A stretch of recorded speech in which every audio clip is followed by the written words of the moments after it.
শৈশৱৰ এই বয়সটো আৰু এনেদৰে সকলোৱে লগত মিলি বনভোজ খোৱাটো আমেজেই বেলেগ। সেয়েহে ফেক্টৰীৰ পৰা পাৰ্টি খাই অহাৰ পাছত অকণমান গাঁৱৰ ফালে ওলাই আহিলোঁ আৰু এই অকণ ল'ৰা ছোৱালীবোৰে পাৰ্টি খাই আছে। এনেদৰে গাঁওখনত আজি বোলো পাক এটা মাৰোঁচোন, বহুত দিন অহাই হোৱা নাই গাঁওখনলৈ।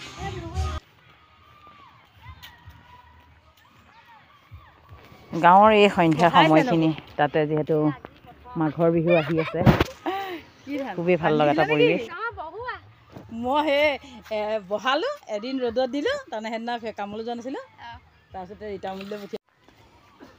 এইজনীয়ে মোৰ সতিকে মৰমৰ বাই ভনী লগৰ ৰীতামণি। সময়ে নাপাওঁ একেবাৰে, আজি গোটেই গাঁওখন এক চকৰ মাৰি দিলোঁ। ধান বঢ়া নবৈ কয় ধান বঢ়াও তুলি দিলে। এইজনী মোৰ কি ক'ম, চবেই বুলিব পাৰি, বাই ভনী বান্ধৱী, অল ইন ওৱান বুলিব পাৰি।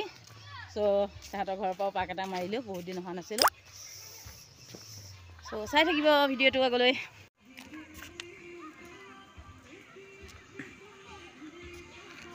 এইখন আমাৰ টিফুক নৈ, এইটো আমাৰ নামঘৰ, এইটো আমাৰ নামঘৰ, গাঁৱৰ বৰনামঘৰ।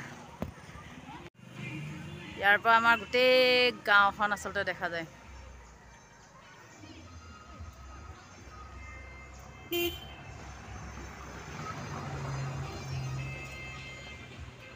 এইখনে আমাৰ নৱম চামগুৰি গাঁও। এইখন দলঙেদি আচলতে টিফুকখন পাৰ হৈ আমাৰ ঘৰলৈ শ্বৰ্টকাট হয়, হাবিৰ ফালেদি যাব লাগে।